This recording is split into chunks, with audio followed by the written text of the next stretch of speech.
అన్న నమస్తేనే. నమస్తే. ఏం పేరు? లోకేష్. ఏం చేస్తుంటారు? నేను ప్రిపేర్ అవుతున్నా. నిరుద్యోగి. అవును. నల్గొండ ప్రాపర్. సో ఎట్లుందన్న మరి తెలంగాణ రాష్ట్రంలో కాంగ్రెస్ ప్రభుత్వం వచ్చి 1 year కంప్లీట్ అయిపోయింది. సో మరి నిరుద్యోగి అంటున్నారు, దాని నుండే స్టార్ట్ చేద్దాం. సో మరి నిరుద్యోగ పరిస్థితి ఎట్లా ఉంది? 2 లక్షల ఉద్యోగాలు వచ్చినాయా? మరి వాళ్ళు చెప్పినట్టు అంటే ఏం చెప్తారు? ఇంతవరకు ఇంకా మనకు రియాలిటీగా చూస్తే మాత్రం ఇంతవరకు కూడా 2 లక్షల ఉద్యోగాలు వచ్చినట్టు ఏడా కూడా కనిపించట్లేదు. మనకి ఇప్పటి వరకు కాంగ్రెస్ గవర్నమెంట్ ఇచ్చిన నోటిఫికేషన్ ఏవైతున్నాయో ఓన్లీ మనకు నిజాయితీగా కనిపించే నోటిఫికేషన్ ఉందంటే ఓన్లీ డిఎస్సి ఉంది. డిఎస్సి తర్వాత మన కాంగ్రెస్ గవర్నమెంట్ ఇచ్చిన నోటిఫికేషన్ ఇంతవరకు కూడా ఏది లేదు. రియాలిటీ ఏందో వాళ్ళకి తెలుసు. వీళ్ళు జస్ట్ డిఎస్సి కానీ గ్రూప్స్ 2, గ్రూప్ 1, గ్రూప్ 3 వీటి మీద చాలా పోరాటం చేసి ఏది 1:2 నిష్పత్తి, ఇంకోటి 29 జియో, 49 జియో ఇట్లా చాలా తీసేయాలని చెప్పేసి అన్నారు. అది వినకుండా ప్రభుత్వం చేసుకుంటూ పోయింది. సో ఏం చెప్తారు మరి దీని మీద? ఇప్పుడు మనం దీంట్లో కాంగ్రెస్ గవర్నమెంట్ ని అప్రిషియేట్ చేయాల్సింది మెయిన్ ఏంటంటే ఎగ్జామ్స్ కొంచెం నమ్మకంగా నిర్వహించినట్టు కనిపిస్తుంది, ప్రాపర్ వేలో పోయినట్టు కనిపిస్తుంది. అదే విధంగా వీళ్ళు కాంగ్రెస్ గవర్నమెంట్ రాకముందు కొన్ని జీవోలు 46 జీవో కానీ ఇలాంటి జీవోలు కొన్ని తీసేస్తామని చెప్పారు.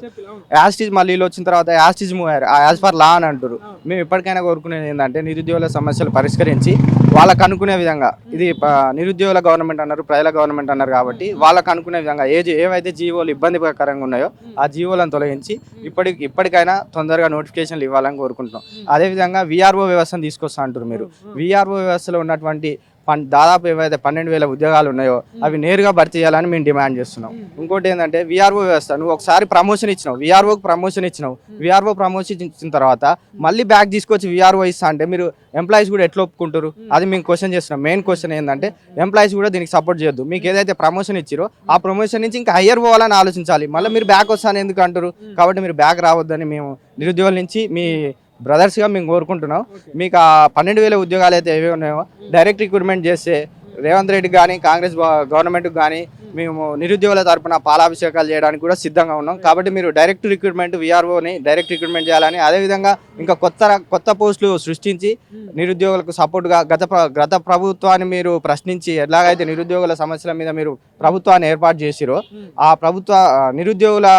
నిరుద్యోగుల సమస్యలు తీర్చుకుంటూ సానుకూలంగా ముందు సాగాలని మేము గవర్నమెంట్ కోరుకుంటున్నాం. కాంగ్రెస్ ప్రభుత్వం రాగానే జాబ్ క్యాలెండర్ రిలీజ్ చేస్తాం, సంవత్సరానికి 2 లక్షల ఉద్యోగాలు అన్నారు. సో మరి ఏదైతే జాబ్ క్యాలెండర్ రిలీజ్ చేసిన కాంగ్రెస్ ప్రభుత్వం జాబ్ క్యాలెండర్ మీద మీ అభిప్రాయం ఏంది? అంటే ఒక నిరుద్యోగిగా కరెక్టే అంటారు అదంతా అంటే ఏం చెప్తారు? అది జాబ్ క్యాలెండర్ అనేది కరెక్టే, బట్ కాకపోతే ఏంటంటే దాని ఇంప్లిమెంట్ ఉంటే బాగుండే అని అనిపిస్తుంది. ఇప్పుడు మనకు లాస్ట్లో గ్రూప్ 1 ఆల్రెడీ రావాలి, కాకపోతే అది కొన్ని ఇష్యూస్ వల్ల ఆగిందన్నారు. ఇప్పటికి కూడా వచ్చే నోటిఫికేషన్లో నెక్స్ట్ ఫిబ్రవరిలో మనకు FBO నోటిఫికేషన్ ఉంది.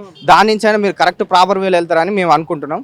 అదేవిధంగా ఇంకేమైనా కొత్తగా కూడా ఎక్స్ట్రా పోస్టులు కూడా యాడ్ చేసి దాన్ని ఇంకా తొందరగా ఈ మన ఏమంటారు SC వర్గీకరణ కానీ ఇక BC వర్గీకరణ కానీ ఇవన్నీ అంటారు. అది ఏందో ప్రాపర్ వేలా సడన్ టైంలో అవుతుంది అని చెప్పేసి మీరు నిరుద్యోగులకు ధైర్యం నింపి మేము ఇచ్చిన నోటిఫికేషన్లో డేట్తో సహా మీకు రిక్రూట్మెంట్ చేస్తామని చెప్పి మాకు గవర్నమెంట్ నుంచి ఒక ఆర్డర్ లాగా రావాలని, జీవో రావాలని చెప్పేసి మేము కోరుకుంటున్నాం. సో ఇంకోటి చూసుకుంటే ఇప్పుడు స్థానికంగా మీ నల్గొండ విషయంలో చూసుకుంటే మరి ఇక్కడున్న మంత్రి గారు సో మరి ఏంది మీకేమైనా హామీ ఇవ్వడం జరిగిందా మరి ఇంతకుముందు? సమస్యల మీద అన్ని గవర్నమెంట్ పాలన కాబట్టి మన ప్రజాపాలన గవర్నమెంట్కి అనుకూలంగా ఉంటుంది, మీరు కోరుకున్నదే ఉంటుంది అని చెప్పేసి అన్నారు. ఆ విధంగా పోతుందని మేము అనుకుంటున్నాం. ఎందుకంటే ఇప్పుడు 1 year కదా, మెల్లమెల్లగా పనులు జరుగుతున్నాయని అనుకుంటున్నాం. మరి గవర్నమెంట్ చెప్పినట్టు 53,000 ఉద్యోగాలు 60,000 ఉద్యోగాలు ఇచ్చినామని చెప్పేసి అంటారు. నిజంగా మరి కాంగ్రెస్ ప్రభుత్వం వల్ల ఇవన్నీ వచ్చినాయంటే ఏం చెప్తారు? కాంగ్రెస్ గవర్నమెంట్ వల్ల వచ్చినాయా అని అంటే చెప్తున్నాం కదా, డిఎస్సి ఒక్కటే మనకు ప్రాపర్గా కనిపిస్తుంది అక్కడ. అంతకు మించి దాని తర్వాత వాళ్ళు ఉన్నప్పుడు ఎగ్జామ్ కండక్ట్ చేసారు, వీళ్ళు వచ్చి అవేవో పేపర్లు ఇచ్చేసారు, అంతకు మించి ఇంకేం లేదు అక్కడ. రూలింగ్ ఎట్లా అనిపిస్తుంది మరి? ఒక విధంగా ఇప్పుడు 6 గ్యారెంటీల విషయంలో చూసుకున్నా, విద్యా పరంగా చూసుకున్నా, వైద్యం పరంగా చూసుకున్నా ఎట్లా అనిపిస్తుంది మరి? ఇప్పుడు మనకు అడ్మినిస్ట్రేషన్ వచ్చేసి మనకు మెయిన్ ఏంటంటే కళ్యాణ లక్ష్మి, దాని తర్వాత ఇప్పుడు మనకు గవర్నమెంట్ హాస్పిటల్లో డెలివరీ అయితే 12,000 అండ్ KCR కిట్లు. ఆ కిట్లు సరే పథకం పేరు మార్చైనా మీరు అది పేదలకు అందే పథకం కాబట్టి నేరుగా అలాంటి పథకాల పేర్లు మార్చైనా నిరుపేదలకు అందే విధంగా మీరు అమౌంట్ పెంచుతారా, అంతే ఉంచుతారా, అది కాదు మ్యాటర్. నిరుపేదలకు అమలు అయ్యే ఏవైతే పాత పథకాలు ఉన్నాయో అవి కరెక్ట్గా అమలు చేయాలని కోరుకుంటున్నాం. సో మరి దగ్గరలో స్థానిక సంస్థల ఎన్నికలు ఉన్నాయి, సర్పంచ్ ఎలక్షన్స్ ఉన్నాయి. సో మరి ఏంటి మరి ఎట్లా ఉండబోతుంది మరి నిరుద్యోగుల స్టాండ్? సో మరి మళ్ళీ ఏమైనా పోరాటం చేసే ఛాన్స్ ఉందంటే గతంలో చేశారు కదా గ్రూప్ 1, గ్రూప్ 2 అశోక్ గారు మొత్తం దద్దరిల్లిపోయింది. సో మరి అట్లేమన్నా చేసే ఛాన్స్ ఉందా మీకు న్యాయం జరగకపోతే?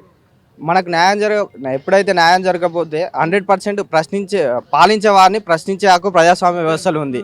కాబట్టి మనం 100% ఎప్పుడైనా మనకు న్యాయం జరగని యెడల ప్రశ్నించడానికి సిద్ధంగా ఉన్నామని తెలియజేస్తుంది.